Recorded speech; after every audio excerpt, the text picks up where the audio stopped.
내친김이 시청자 여러분, 이 책이에요. 이 책의 앞에 보니까 헌정사가 있더라고요. 지금 제가 눈물이 나는 이유는 죽어가는 사람들 너무 불쌍하고요. 모르고 속아서 백신 접종 맞고 이럴 줄 알았으면 안 맞았을 거 아닙니까? 20대 나이에 유방암 걸려가지고 도저히 못 견디고 가족 전체가 그래서 참 망가지는 걸 보면서 그 가정 어떡합니까? 너무 분노도 치밀하고요. 너무 참 안타깝지 않습니까? 앞에 있는 제가 책 앞에 있는 헌정사람 읽어드리겠습니다.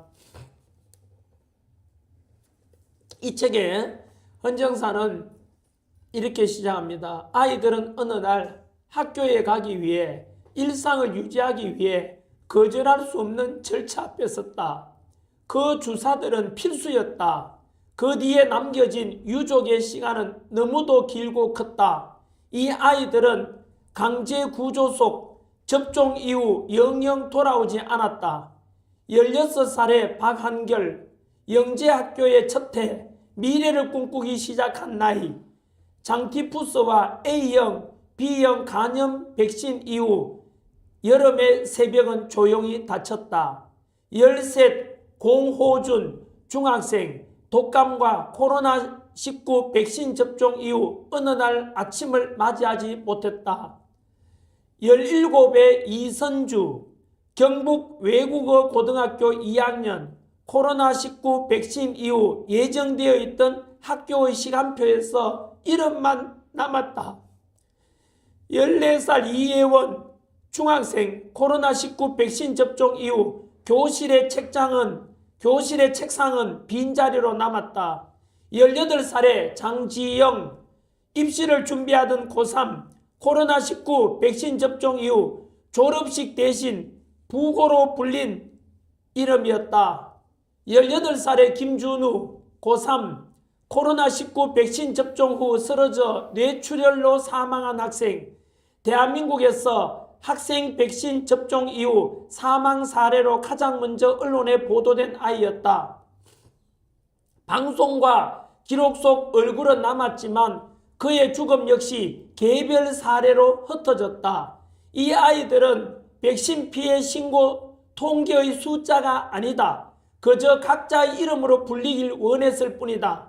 그러나 세상의 기록은 늦었고 백신 부작용에 대한 질문은 미뤄졌으며 왜 접종 이후 갑자기 세상을 떠났는지 부모들이 물을 때 침묵은 너무도 익숙하게 돌아왔다. 그래서 이 글은 백신 피해의 결론을 서두르지 않는다. 대신 아이들의 이름을 먼저 남긴다. 왜 접종 이후 아이들이 돌아오지 않았는지를 묻지 않으면 같은 일은 반복된다. 세상이 기억하지 않으면 강제 접종의 책임도 사라진다. 우리는 이제 깨달았다. 백신 피해자를 잊지 않는 일만이 미래를 지키는 유일한 방법이라는 것을.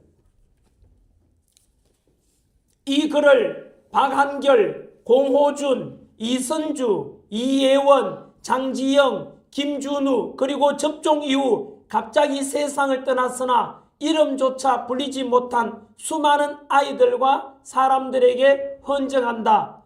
고 박한결 군의 어머니 강숙경님의 메시지. 네, 이 책 속에 담긴 헌정사입니다. 네, 오늘 저도 역시 방송하면서 사실은 이 정도 충격일 줄은 몰랐습니다. 이 정도 속이었을 줄을 몰랐습니다. 진짜 참 문재인 정권 때 우리 국민들이 속아가지고 이렇게 네, 지금 전한길 뉴스에 강 PD도 고등학교 2학년 말에 백신 접종하고 고3 10월에 크론병 확진받았습니다. 가족력 전혀 없고 이전에 건강했습니다. 가슴이 참 여러분 미어집니다. 어떻게 이럴 수 있는지 오늘 시청자 여러분 이 전한길 뉴스 오늘 방송 들은 내용들을 주변 분들께 다 알려주십시오. 알아야 될 권리가 있습니다. 지금도 백신 부작용으로 죽어가고 있지 않습니까? 환자들이 너무 넘쳐나고 있습니다. 많은 국민이 알려가지고 이 문재인 정권이 저지른 국민들 대국민 사기극에 대해서 침묵하고 알리지 않은 것에 대해서 국민들은 알 권리가 있습니다. 생명과 직결되지 않습니까? 이미 죽은 사람에 대해서 보상 어떻게 해줍니까? 문재인 본인이 어떻게 보상해 줍니까? 이거 죽고 없는데 정은경이 어떻게 이걸 보상해 줍니까?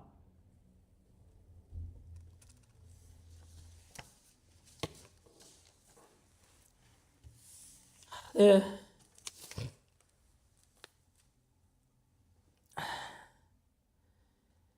네, 현재 65세 이상 사망 시에 건강보험 재정 지출이 감소되었다는 거 맞습니까? 예. 그리고 안철수가 말하기를 의사 출신이죠. 국민 상대 생물학전 전개되고 있다. 맞습니까? 제가 안철수에 대해서 확실하게 얘기해야 되겠습니다. 22년 3월 3일에 윤석열 대통령하고 단일화를 하면서 네. 방역을 안철수가 가져갔어요. 근데 안철수가 추천한 사람이 누구였냐면은 백경란, 지영미, 정기숙입니다. 백신을 국민들한테 접종하라고 강행을 했죠. 윤석열 대통령이 속았습니다. 윤석열 대통령을 사기친 거예요. 국민들 중에서는 그 부분에 대해서 오해를 하는 분들이 있습니다. 윤석열 대통령이 백신을 맞게 하지 않느냐? 아니에요. 안철수가 주범입니다. 그래요? 그리고 의대 증원 2,000명을 갖다 발표한 사람이 박민수 차관이라고 있어요. 그렇죠. 박민수 차관이죠. 보건복지부 차관. 네, 박민수, 네. 정은경, 네, 맞습니다. 안철수 이 사람들이요. 네. 사기 방역의 주범이에요. 시청자 여러분, 지금 대한민국에서 벌어지고 있는 일은 단순한 정치 갈등이 아닙니다. 이미 우리는 체제전쟁이 한복판에 서 있습니다.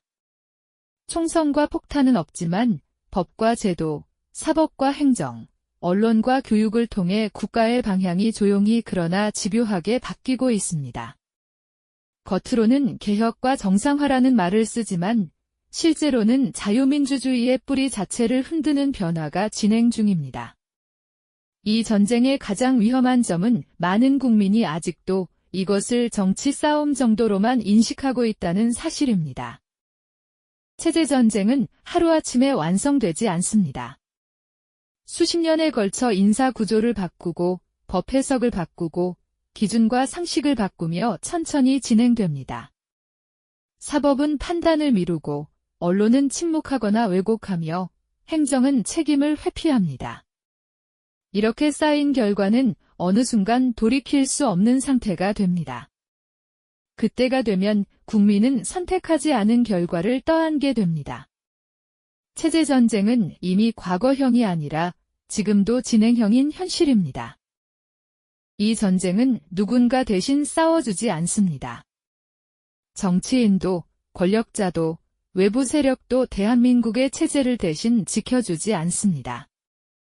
오직 깨어있는 시민의 각성과 행동만이 체제전쟁을 막을 수 있습니다. 침묵은 중립이 아니라 방관이며 무관심은 항복과 다르지 않습니다. 지금 필요한 것은 분노가 아니라 인식이고 구호가 아니라 연대입니다. 대한민국의 미래를 지키는 마지막 방어선은 시민입니다. 지금 이 순간 시민이 나서야 할 때입니다. 체제전쟁에서 가장 먼저 희생되는 것은 진실입니다. 사실은 의견으로 격화되고 거짓은 해석이라는 이름으로 포장됩니다. 언론은 침묵하거나 선택적으로 보도하고 문제를 제기하는 사람은 고립됩니다. 이렇게 진실이 사라진 공간에서는 시민의 판단력도 함께 약화됩니다. 체제는 총이 아니라 정보로 지배됩니다. 무엇을 보게 할 것인가, 무엇을 보지 못하게 할 것인가. 그 통제권을 쥐는 순간 전쟁은 이미 끝난 것입니다. 시민 여러분, 경각심은 공포가 아니라 책임에서 나옵니다. 지금 필요한 것은 증오가 아니라 사실을 직시하는 용기입니다. 좌익이 30년을 준비했다면 시민도 지금부터 준비해야 합니다. 정보의 출처를 따지고 프레임을 의심하며 스스로 생각하는 힘을 회복해야 합니다. 이것이 체제전쟁에서 가장 강력한 무기입니다. 시민 여러분, 아직 늦지 않았습니다. 체제는 무너질 때보다 지켜낼 때 더 많은 노력이 필요합니다. 오늘 우리가 무엇을 보고, 무엇에 분노하며, 무엇을 선택하느냐가 다음 세대의 자유를 결정합니다. 이 싸움은 특정 진영의 문제가 아니라 대한민국의 미래를 지키는 문제입니다. 지금 깨어나지 않으면 내일은 선택권조차 사라질 수 있습니다.